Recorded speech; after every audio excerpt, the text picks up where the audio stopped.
অসমীয়া নতুন বছৰ আপোনাৰ বাবে কেনেকুৱা হ'ব জানিবলৈ এই ভিডিঅ'টো আৰম্ভণিৰ পৰা শেষলৈ চাওক। ভাগ্য হঠাৎ উজলি উঠিব।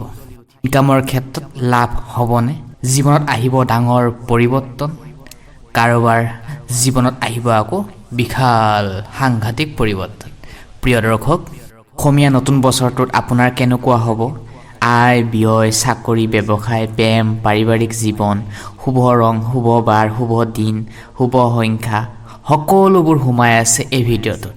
প্ৰিয় দৰ্শক, সেয়েহে এই ভিডিঅ'টো আৰম্ভণিৰ পৰা শেষলৈ চাওক আৰু ভিডিঅ'টোৰ মাজভাগত বিশেষ টিপছ দিম, যাৰ জৰিয়তে আপোনাৰ জীৱনত আহিব ডাঙৰ টাৰ্ণিং পইণ্ট।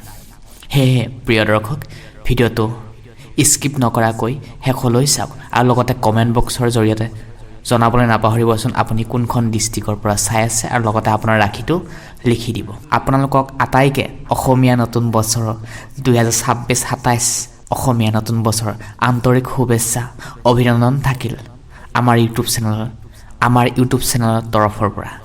এই নতুন বছৰত আপোনাৰ জীৱনত সুখ, শান্তি, সফলতা, ছাকচেছফুল সকলো ক্ষেত্ৰতে জয় লাভ কৰিব পাৰে, তাৰে কামনা কৰিছোঁ। এয়ে আমাৰ অন্তৰৰ পৰা ভগৱানৰ ওচৰত প্ৰাৰ্থনা জনাইছোঁ। নতুন বছৰ আৰম্ভণি মানেই নতুন আশা, নতুন সুযোগ, নতুন পথ। এই বছৰটো আপোনাৰ জীৱনত বহুতো গুৰুত্বপূৰ্ণ পৰিৱৰ্তন দেখা যাব। ধনুৰাশিৰ ৰাশিফল অথবা ভাগ্যফল। ধনুৰাশিৰ জাতক জাতিকাসকলৰ 2026 আৰু 27 চনৰ অসমীয়া নতুন বছৰটোত ব্যৱসায়ৰ ক্ষেত্ৰত যিসকলে পশুপালন কৰি আছে, হাৰ্ডৱেৰ লগত জড়িত হৈ আছে, লোহাৰ ব্যৱসায়ৰ জৰিয়তে তেওঁলোকে ব্যৱসায় কৰি আছে, তেওঁলোকে এইখিনি ব্যৱসায় যিসকলে কৰি আছে তেওঁলোকে উপাৰ্জনৰ ক্ষেত্ৰত বহুতো ইনকাম ডেভেলপমেণ্ট কৰিব পাৰিব। ধনুৰাশিৰ বুধ গ্ৰহটো সপ্তম ভাগত থকাৰ কাৰণে ব্যৱসায় বাণিজ্যৰ ক্ষেত্ৰত শুভ বুলি ক'ব পাৰি, কিন্তু 15 বহাগৰ পিছৰ পৰাহে যিসকলে হোটেল লাইনত ব্যৱসায় কৰি আছে, ফুলৰ ব্যৱসায় কৰি আছে, পানীৰ ব্যৱসায় কৰি আছে, তেওঁলোকে 15 বহাগৰ পাছৰ পৰাই জয় লাভ কৰিব পাৰিব ব্যৱসায়ত। এই বছৰ এটা গুড নিউজ, বৃহস্পতিৰ কৃপাত আপোনাৰ যিসকলে উপযুক্ত বয়স হৈ আছে বিবাহৰ ক্ষেত্ৰত তেওঁলোকে বিবাহ সম্পূৰ্ণ কৰিব পাৰিব। কৰ্মৰ ক্ষেত্ৰত ভাগ্যশালী হৈ জয় লাভ কৰিব পাৰিব। প্ৰিয় দৰ্শক, ভক্তি মনেৰে কমেণ্ট বক্সত ওম নমঃ শিৱায় নাম উচ্চাৰণ কৰিব আৰু লগতে ভিডিঅ'টো লাইক কৰিবলৈ একেবাৰে নাপাহৰিব। ভিডিঅ'টোৰ মাজভাগত জনাম আমি বিশেষ টিপছ আৰু প্ৰতিকাৰৰ সৈতে, সেয়েহে ভিডিঅ'টো আৰম্ভণিৰ পৰা শেষলৈ চাওক। এতিয়া আমি জানি লওঁ আহকচোন এই ধনুৰাশিৰ জাতক জাতিকাসকলৰ শুভ বাৰ, শুভ দিন, শুভ সংখ্যা সকলো সোমাই আছে এই ভিডিঅ'টোত। ধনুৰাশিৰ ব্যক্তিসকলৰ শুভ গ্ৰহটোৱে হৈছে বৃহস্পতি, শুভ বাৰ হৈছে আপোনালোকৰ বৃহস্পতিবাৰ। সেয়েহে বৃহস্পতিবাৰ দিনটোত নিৰামিষ আহাৰ গ্ৰহণ কৰিব, বিশেষকৈ এই দিনটো গুৰুবাৰ। সেয়েহে যিসকলে নিজৰ গুৰু দীক্ষা লৈছে তেওঁলোকে গুৰু মন্ত্ৰ জপ কৰিব আৰু লগতে আপোনালোকৰ শুভ ৰং হৈছে হালধীয়া, শুভ ধাতু হৈছে সোণ। প্ৰিয় দৰ্শক, যিকোনো শুভ কাম কৰাৰ আগতে আপোনালোকৰ শুভ দিশটোৱে হৈছে উত্তৰ আৰু পূব। আপোনালোকৰ এই বছৰটো অসমীয়া নতুন বছৰটোৰ শুভ মাহটো হৈছে পুহ মাহ আৰু চৈত মাহ। এই দুটা মাহত আপোনালোকৰ যিকোনো শুভ কাম কৰিব পাৰিব। পঞ্জিকাত পোৱা তথ্য অনুসৰি আমি আপোনালোকক দাঙি ধৰিছোঁ। যদি কিবা ভুল হৈছে নিশ্চয় কমেণ্ট বক্সৰ জৰিয়তে জনাবলৈ একেবাৰে নাপাহৰিব। আপোনাৰ মতামত নিশ্চয় আমি কমেণ্ট বক্সৰ জৰিয়তে জনাব, আমি আপোনালোকৰ এনচাৰ দিবলৈ চেষ্টা কৰিম।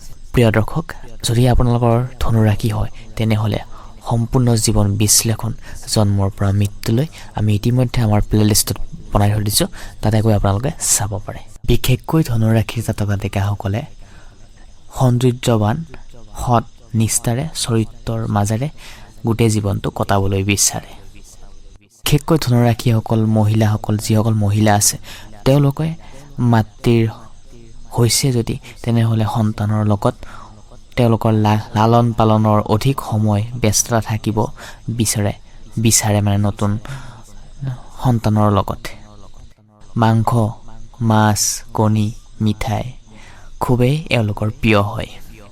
বিশেষকৈ ধনুৰাশিৰ জাতক জাতিকাসকল যিসকল মহিলা আছে বিশেষকৈ তেওঁলোকে কৰ্মৰ প্ৰতি অধিক আগ্ৰহী আৰু দায়িত্বহীন হয় নিজৰ দায়িত্বখিনি সদায় সুস্থভাৱে পালন কৰি আহে তেওঁলোকে ধনুৰাশিৰ জাতক জাতিকাসকলে যিসকল নাৰী আছে তেওঁলোকে অনুষ্ঠান প্ৰতিষ্ঠান সকলো কৰ্মচাৰীৰ সৈতে সুসম্পৰ্ক বজাই ৰাখি এটা ভাল এটা সম্পৰ্ক বজাই ৰাখি ভাল ধৰণে সম্পৰ্কটো আৰম্ভণিৰ পৰা শেষলৈ কৰি যায় ধনুৰাশি হৈছে ৰাশি চক্ৰৰ নৱম ৰাশি নৱেম্বৰৰ 23 তাৰিখৰ পৰা ডিচেম্বৰ 21 তাৰিখৰ ভিতৰত জন্মগ্ৰহণ কৰা জাতক জাতিকাই হৈছে ধনুৰাশি ধনুৰাশিৰ জাতক জাতিকাসকলে ধনুৰ দৰে শক্তিশালী হয় তেওঁলোকে কিন্তু বিজনেছৰ ক্ষেত্ৰত হোটেল লাইনৰ ব্যৱসায়ত কিতাপৰ ব্যৱসায়ত ফুলৰ বাগিচাৰ ব্যৱসায়ত অধিক লাভ কৰিব পাৰে প্ৰেম বিবাহৰ ক্ষেত্ৰত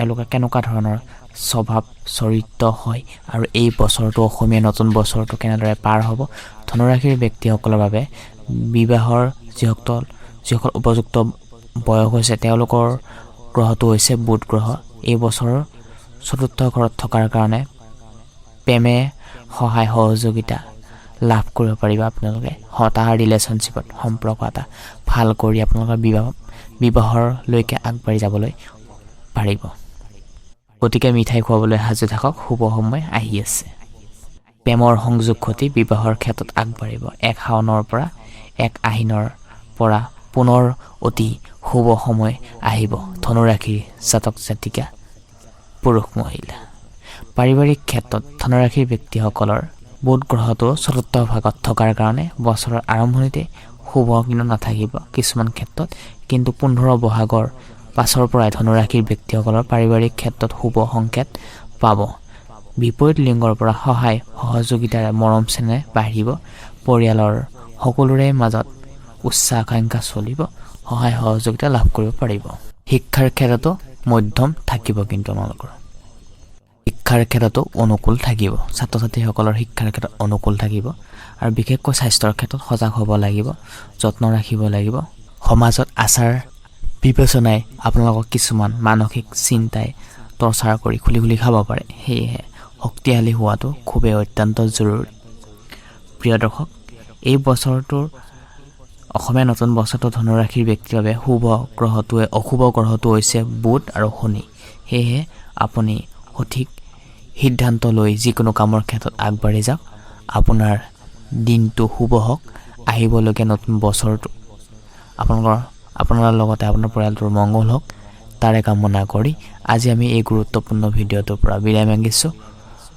নিশ্চয় কমেণ্ট বক্সৰ জৰিয়তে আপোনাৰ ৰাশিটো নাম উল্লেখ কৰিব তেনেহ'লে আজি আকৌ লগ পোৱাৰ আশাৰে আজি এই গুৰুত্বপূৰ্ণ ভিডিঅ'টোৰ পৰা আমি বিদায় লৈছোঁ ধন্যবাদ